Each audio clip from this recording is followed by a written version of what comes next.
event of the year 2020 saw India take on Australia in the BorderGavaskarTrophy series. Two extremely formidable teams fighting for the cup and a chance at the World Test Championships. But after the pandemic, several players were battling physical and mental trauma. India's bowling attack was in shambles due to injury. And as if that was not enough, India's captain and best batsman, Virat Kohli, announced that he would get back home after the first test match for the birth of his child. Several newcomers filled in to form India's playing 11, and even as they landed in Australia, they were the underdogs. But what happened next is what dreams are made of. Welcome to Simbly Chumma. Today we are here with the first video of our new series, Simbly Stories. There are several heartwarming and inspiring stories from the world of sports that we will be bringing to you as a part of this segment. Today, we are walking you down memory lane with the wondrous story of the BorderGavaskarTrophy series 2020-21. India's plan was to try and win the first match and eventually draw the series, since defeating Australia was absolutely unthinkable. But things don't always go as planned, right? In spite of a fair knock by skipper Kohli, India faced a humiliating loss in the opening test match at Oval. Oh, he's in real discomfort here. Mohammad Shami, the trainer, has come out. Looks like a retired hurt. It's a dream afternoon for the Australians. They would have thought they could have kept India to 150, that they'd be well in the game, but to knock them over for 36, that's freakish. They were uprooted for 36, their lowest score in Test cricket. India went on to lose the match by 8 wickets. This was enough to write off India. There was criticism and ridicule from everywhere. The commentators and media did nothing to help the morale. And if that wasn't bad enough, Mohammad Shami was ruled out of the remainder of the series after an injury. Cricket fans in India were going crazy. They were questioning Kohli's decision to go on paternity leave, calling cricket national duty. Just imagine the frenzy. But the man had to be there with his wife. What was Team India going to do? Enter skipper Ajinkya Rahane. Rahane knew they were the underdogs and the team had several new players. But he was not giving up. It was the first day of the Boxing Day test at the MCG. Tim Paine won a good toss and elected to bat first. India was really looking for some inspiration, and that came from our best pacer and our best spinner. Bumrah and Ashwin gave India the early breakthroughs by reducing the home team to 38 for 3 before 15 overs were completed. Bumrah took out Joe Burns while Ashwin got rid of Matthew Wade. And then came the huge wicket of Steven Smith, the best test batsman in the world. Things were looking up. Marnus Labuschagne and Travis Head fought back with their 86 runs partnership, something that India needed to break. And this is when Bumrah came back into the attack and took the wicket of Travis Head. Ashwin followed to dismiss Tim Paine, and soon Bumrah bagged 2 more, Mitchell Starc and Nathan Lyon. Australia were bowled out for less than 200. This was a big step. India was not willing to be taken lightly, and they were going to fight back with all they had. When India came on to bat, they lost both their openers and the sturdy Cheteshwar Pujara with just 64 runs on the board. With no Virat Kohli to fall back on, India was in trouble. If the next few players did not hang in there, it would be a wipeout for India, and they wouldn't have a chance at the World Test Championship. In fact, they would end up proving every media person and commentator right. At a time like this came the stand-in captain, Ajinkya Rahane. He came out to bat at 61 for 2 and forged 3 match-changing partnerships. 52 with Hanuman Vihari, 157 with Rishabh Pant and 121 with Ravindra Jadeja to put India in the lead. Rahane scored a brilliant 112 of 223 deliveries, helping India to 326 in the first innings. A solid 131 runs lead that was enough to put Australia under pressure in the second innings. In the second innings, our bowlers came to the fore, especially newcomer Mohammad Siraj with a splendid 3 for 27. And Australia put up one of the slowest 200s in 103 overs. That is how the Indian bowlers dominated that match. Every bowler took at least one wicket, and with just 70 runs to win, India went on to record a great victory by 8 wickets, one of their finest fatbacks in history. What a performance by Team India. Down and out after Adelaide, on the rise now here after Melbourne. The series is squared at 1 apiece. Bring on the third test, wherever that may be. 8-wicket win to the tourists. And that will go down in the history of Indian cricket.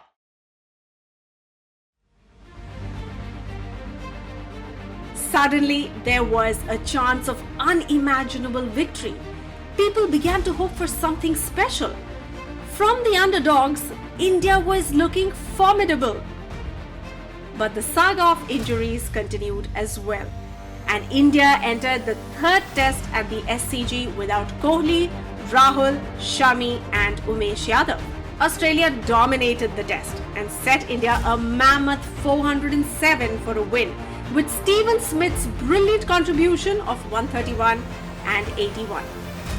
If India had to save the match, they would have to play for 130 overs, which is not possible on the Australian pitches. The most an Asian team has played to draw a match was 89.5 overs. Rohit Sharma and Shubman Gill gave the visitors a fine start, but India lost 3 quick wickets, including that of their captain, and they were staring down the barrel at 102 for 3. To add to their woes, Ravindra Jadeja had dislocated his thumb, and he couldn't bowl even a single ball in the second innings. And he would only come out to bat if there was a desperate need. India had to fight back, and Cheteshwar Pujara and Rishabh Pant took over the reins. While Pujara was at his defiant, dogged best at one end, playing out time and overs, Pant actually went for the target. It was a splendid mix of caution and aggression, which helped the pair to put up 148 for the 4th wicket before the dismissal of the wicketkeeper batsman for 97. Pujara followed soon after, and India with 4.5 batsmen still needed to bat out in excess of 40 overs to secure a draw. The two unlikely heroes for India, Vihari and Ashwin, then produced the best batting performances of their careers. The 4 main Australian bowlers, all locals, gave their best, but the Vihari-Ashwin duo negated everything thrown at them.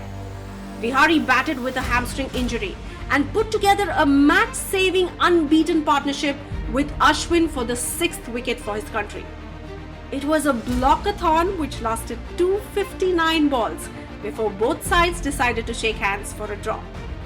Despite the injury and questions about his place in the team, Vihari played the most important innings of his career to ensure that India still went to Brisbane with a chance of winning the series. Ashwin played his part too. He batted for 128 deliveries, the most he has faced in the 4th innings of a test, that with severe back pain. The 131 overs batted by India were the maximum they have batted in the 4th innings of a test in the last 4 decades. And indeed, it was the greatest save of India's test history. Rahane was extremely proud of his team, and so was India.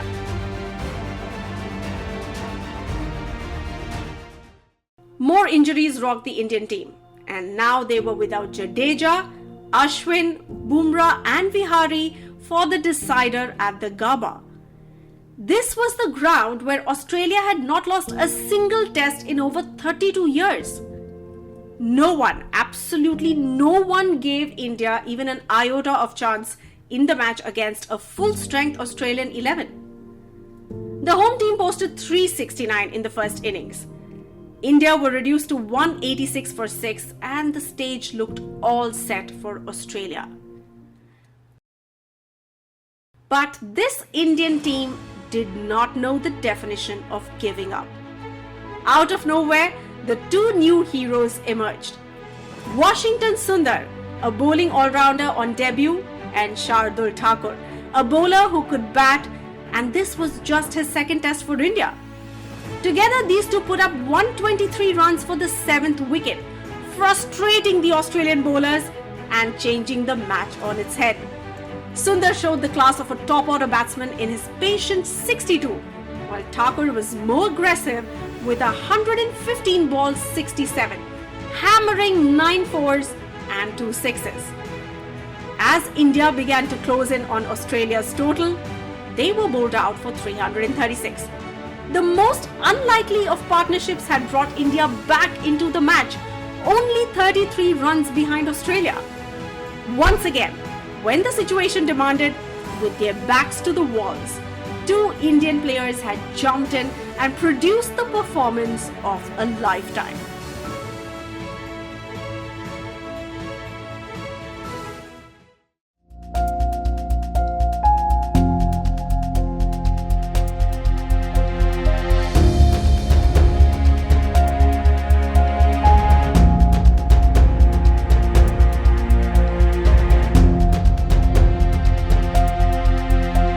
The three-match-old Mohammad Siraj was the unlikely leader of the Indian bowling attack.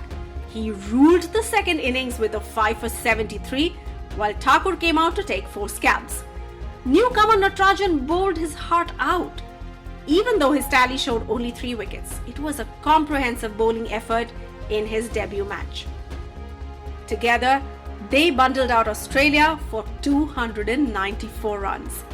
India were set 328 for a win at the Gabba.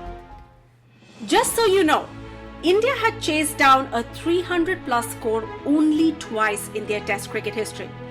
No country, not even Australia, had gunned down a total in excess of 250 at the Gabba. And to top it all, Australia had not lost a single Test in Brisbane for over 32 years. But these numbers meant nothing to the new age Indian team, a team with a different belief and level of confidence. Shubman Gill, another series debutant, set the stage with a fluent 91 of just 146 deliveries. Pujara was at his quintessential defensive best at the other end. He joined hands with Pant at 167 for 3, with India only halfway there. Pujara stood solid as a rock. He kept taking blow after blow from the Australian bowlers, but stood his ground. He was not ready to get out yet and wore out the Australian bowlers. Pant was circumspect to start with and played to the situation. The pair had put together 61 for the 4th wicket of 141 deliveries before the new wall of India was dismissed. With Pujara gone, Pant changed gear and counter-attacked. India needed 73 runs from 16 overs. Pant began to see the ball and India the cup. The ball began to fly to every corner of the stadium. Agarwal came in next but lasted only a few balls. Then came Washington Sundar, who ably supported Rishabh Pant to edge closer to the target. Even as his wicket fell and the next of Shardul Thakur, from 34 of 84 deliveries till Pujara's exit, Pant raced to 89 of 138, leading India to a sensational 3-wicket victory in the final minutes of the final day's play. The fortress had been breached. India had recorded a chase for the ages, and with it, their second successive series win in Australia. This one a million times sweeter than the first one in 2018-2019. It was a proud and emotional moment for Team India and all the fans back home.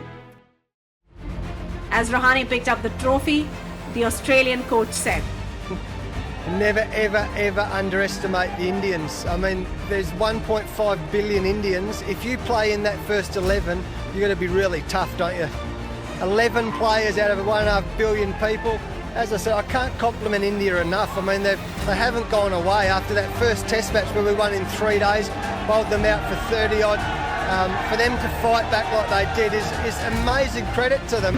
ये ऐसा performance दिया है लड़कों ने जहाँ की मुझे बोलने का कुछ ज़रूरत ही नहीं है क्योंकि लड़कों और क्रिकेट स्टेटमेंट दिया है सबसे बड़ा statement. They saw an hour of Adelaide and said, this is surely 0-4. They said no chance without Kohli. They said no chance at MCG after Australia opted to bat. They said no chance after a collapse at the SCG. They said no chance without Bumrah, Shami, Jadeja, Ashwin. They said no chance at the Gaba against an ominous bowling attack. And they said no chance of getting 328 on a day 5 Gaba pitch with cracks. But India changed all that and won. So whenever you are bogged down, when someone says no, when the world says you cannot, don't give up. Because it is not the end. It is the start of something new. Take this victory as a personal lesson and win the odds. Come out and shine because the world is waiting for you.